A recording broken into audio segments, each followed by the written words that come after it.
sweet yams, salty fries.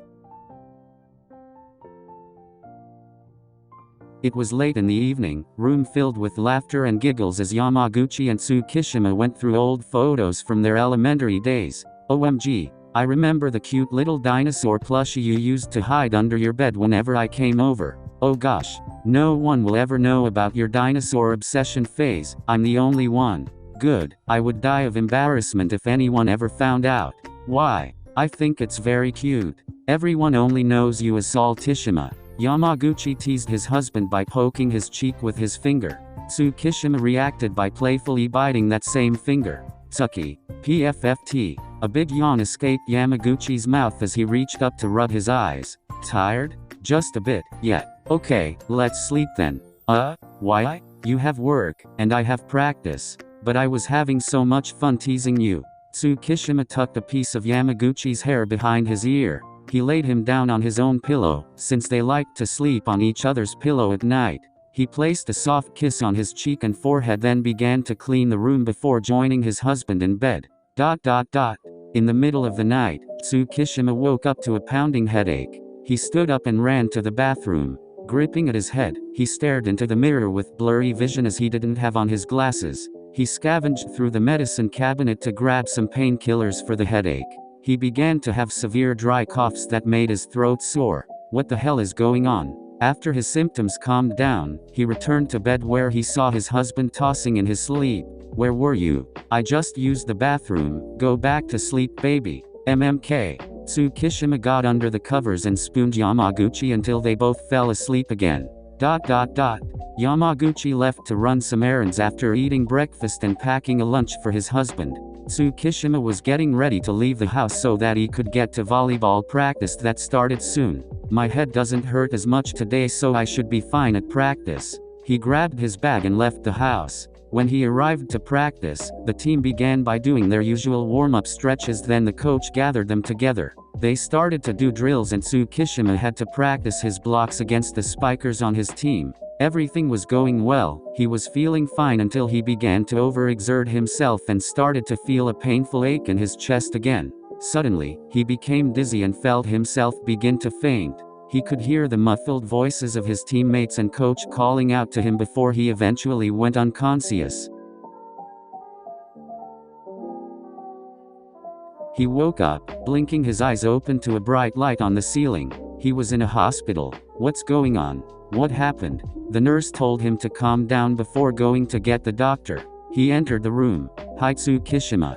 Hello. Your teammates said that you were clutching at your chest and head before you fainted at the gym. Have you been having these symptoms for a long time? No, only since last night. So what's wrong with me? Let's talk in my office. Tsukishima was led to the doctor's office after getting up from the hospital bed. Take a seat.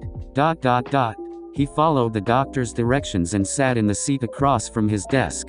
I did a couple of tests on you, Tsukishima, and it's a pretty rare condition. The doctor began to explain that his rare condition was very severe and the symptoms would indicate that he's in a stage where the condition could no longer be treated. Wait, so there's no cure? Sorry, but no. We can only give you specific medication that will ease the symptoms. And so I just have to live like this forever? About that, we suspect that you don't have much longer left. The doctor gave him an estimate of how much longer he had left. Tsukishima's body grew hot and weak at the news he had just heard. He didn't know what to think. All he could think was, how do I tell Yams? Did you contact my husband? No, we have not notified any of your family yet. We could call them if. No, don't tell Yams. I'll tell him myself. Of course. I'll give you some time alone then. The doctor stood up and left the room. I have to get home to Yams. I want to spend the rest of my time with him. Shit, I don't want to leave him. Not yet, it's not enough time. Tears began to fall down his face as he lightly wept at the devastating news. He knew that he would be leaving his husband soon. It was his worst nightmare and now he had to tell him. After a couple more minutes, the doctor returned to give Tsukishima some prescribed medicine for his condition. He explained that they would leave him absent-minded for the next few days. He exited the office and approached his team and coach who waited for him. He asked them not to tell Yamaguchi about him going to the hospital and he explained to them about his condition. They were shocked and upset. He told them that he was leaving the team and that he wanted to spend the rest of his time with his husband. TsukiYama also called his family and told them. He could hear his mother crying over the phone with his older brother Akitaru. They were both out for lunch at the time. He told them he would go see them eventually, but now it was time for him to be with his husband. He made it home and found Yamaguchi in his office, working at his desk on his computer. TSUKKI. My heart aches seeing him smile so brightly. Yamaguchi jumped up from his desk and went to hug his husband. He began to place many kisses around his face. Why are you back so early? I'm so happy. Hey baby, I missed you so much. TsukiYama hugged him back tightly, nuzzling his head in the crook of his neck. Why are you here? What happened to practice? Listen Yams, I have something to tell you. What is it? He stared up at his boyfriend with his cute, innocent expression that he always had. TsukiYama began to admire that look. He started to grow absent-minded because of the first few pills he took earlier at the hospital. We're getting a break from practice this week, so we got to go home early. Oh, really? That's nice then, we can spend a lot of time together now. Yeah, I'll go to the room for now and figure out what we're eating for dinner. Okay. Yamaguchi went back to his work while TsukiYama left to their bedroom. He laid his head on Yamaguchi's pillow and let his thoughts roam around. I couldn't tell him. I just don't want him to be hurt. I guess no matter what I'll be leaving soon. I want to do something for him. I'll make his favorite food for dinner. He began to scroll through his phone to order a couple of groceries for the dinner he would make. There was a knock on the front door to Yamaguchi and TsukiYama's house. By now, TsukiYama was taking a nap and Yamaguchi was done with work, so he went to answer the door. He was met with a delivery person who came to deliver the produce that TsukiYama ordered earlier in the day. Yamaguchi was handed 3 15-pound bags of potatoes and 2 15-pound bags of sweet potatoes. Confused at why there were so many orders of potatoes, he grabbed them and went to the room to ask his husband about it. TsukiYama woke up just before Yamaguchi could wake him. Why do you have so many potatoes? No, why did you order so many? Haha, it must have been the meds. Maybe I typed in the order wrong? Yamaguchi looked at him with a questioning expression. What were you gonna make? Your favorite fries. So why did you buy sweet potatoes too? Ahaha, I'm not sure what went wrong. Face with tears of joy. You must have spent so much money. I guess we'll just be eating fries and sweet potatoes for the next few weeks. If that's what you want, then I will gladly do it for you. Oh, what a sweet husband you are. He walked up to him and placed a kiss on his sleepy husband's lips. Now go make dinner, I'm quite hungry. Yes, Yams. TsukiYama had a worried look on his face. He wondered how the meds would affect him throughout the rest of his time. He wondered if he should tell Yamaguchi yet. After making and eating dinner, the two enjoyed the rest of their day watching movies. For the next few days, TsukiYama and Yamaguchi continued to eat the same few meals, trying to use up as many potatoes as they could. TsukiYama decided that it would be a good idea not to take his meds anymore because they made him so absent-minded that Yamaguchi seemed to notice but didn't ask. Until one day he got a bit suspicious of him. He was now working at his desk while his husband clung to his arm, holding tightly. Tsuki. Yes baby? Why haven't you been going to practice anymore? We aren't having practice for a while. Really? Are you feeling okay lately? Yeah, why do you ask? I noticed that you have been out of it a couple of times. I think it's time. I don't think I can hide this from you anymore. Hide what? A worried look grew onto his face. Yams. TsukiYama's eyes began to water. I'm dying. What? I should have told you sooner. Now I regret everything because I don't have much time left at all. Tsuki, what are you saying? His breathing became unsteady. Tsuki, I'm sorry. TsukiYama explained everything to Yamaguchi. He told him about his random symptoms and fainting. He told him about his diagnosis and medication. They were both crying at this point. No, this can't be real. It is, Yams. He rubbed the side of Yamaguchi's cheek. What I am about to say next, I want you to stay calm and listen carefully. He shook his head up and down. I only have an estimate of 2 weeks left before I pass. Yamaguchi's eyes widened as the rest of his face scrunched up in fear and pain before more tears left his eyes. No, I'm so sorry. Tsukishima was shivering furiously. Hey. He placed his hand on top of his husband's. This is not your fault, so please don't apologize to me. We will get through this, you don't have to worry. He forced a smile. I love you, Yamaguchi. Yamaguchi reached up to wipe his tears away. I have to stay strong for him. I have to do this for him. Yet, I love you too.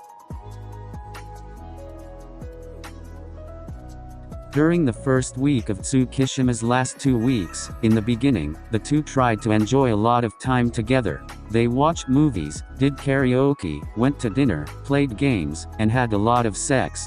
Tsukishima was still on his meds, but he gathered the courage to visit his family and some close friends. Revealing his situation to his friends was harder than he thought, but he got through it with his husband. Yamaguchi's help and support had been such a relief for him, and they were getting through it seemingly okay. They had a few rough moments where they would break down, but other than that, they held it together. It was now Monday of the last week. So, we just won't know until it happens this week? It would be sometime later in the week, but I guess so. But shouldn't we admit you to the hospital? I would hate to just find you, like that. His lips began to quiver slightly, but Tsukishima held his hand to calm him. When I met with my doctor yesterday, he mentioned another option. A cure? Unfortunately, no. But he said that if we wanted to, he could give me something like a lethal injection. It's painless and I would pass surely within 30 minutes. It's if we wanted to know exactly when it happens. If that's something you want, then of course I support it. I think you should be the one to make the decision. Then, I want to do that. Okay, let's call your doctor and schedule for the end of the week. I was thinking about doing it on Wednesday. I'm afraid that it will happen sooner than expected. Oh, okay. I'm sore. No, don't apologize. Remember, I support every decision you make. Thank you, Yams. They contacted Tsukishima's doctor and everything was set up for them to come in tomorrow. So, I guess tonight will be our last normal night? Let's a special romantic night together. Haha, fine. We can use the petals from the flowers we've been receiving and have a soothing bath together. And then, I can give you an oil massage and feed you fries while listening to our favorite indie music. Then afterwards, Yamaguchi snaked over to his husband's ear. We can have a little more fun together in bed. That sounds nice. The married couple shared a kiss before acting out everything they planned for their last night together at home. The Tuesday before his last day consisted of many checkups, visitors and goodbyes, as Tsukishima planned to spend his last 24 hours with his husband. All they did was talk and talk until they were exhausted and fell asleep. Yamaguchi spent the night clinging to Tsukishima in his hospital bed. The next morning, they ate a nice breakfast together and went for a walk before it was now time. After Tsukishima received the injection, he entered the room. He would breathe his last breath in, approaching the person he would spend his last second with. Hi. There's around 28 minutes now. Okay. Yamaguchi was sitting crisscrossed on one of the hospital beds. Tsukishima joined him, facing him while sitting crisscrossed as well. He leaned in to kiss his husband. They shared a sweet kiss that lasted only 10 seconds. Guess what I brought? What is it? Ta-da. Yamaguchi pulled out their photo album. We never got to finish looking at it 3 weeks ago. Wow, time sure does fly. It sure does. After 23 minutes, with 5 minutes left, Tsukishima was feeling tired, so he laid his forehead on his husband's shoulder. They embraced each other in a hug while sitting in the same position as before. Only the sounds of their breaths audible. Yams? Yes? I really love you, okay? I know, baby, I love you too. So much. Yams? Yes, Tsuki? You are my most favorite person ever. And you're mine? Yams? Yes? I don't want to leave you. It's okay, we will see each other again. Yams? I'm scared. He began to rub his back. It'll be okay. It's okay. I'm right here. Are you okay? I'm okay. Gomen, Yamaguchi. It's okay, Tsuki. They sat together for a couple more seconds before Yamaguchi felt Tsukishima's arms fall limply from his holding his back. Tsuki? It became hard for him to breathe comfortably. No. Don't leave me. Don't go. It's not okay. I won't be okay. Please, come back to me, don't leave Tsuki. He squeezed him tightly as he tried to hold on to his husband for the last time. He screamed out for him, begging for him to come back. He was devastated, sad, angry and afraid. All he could do was cry and yell for the next 5 minutes before calming down. After calming down, he laid his husband's body down and gave him one last kiss before covering him with a bed sheet. This was their final moments together.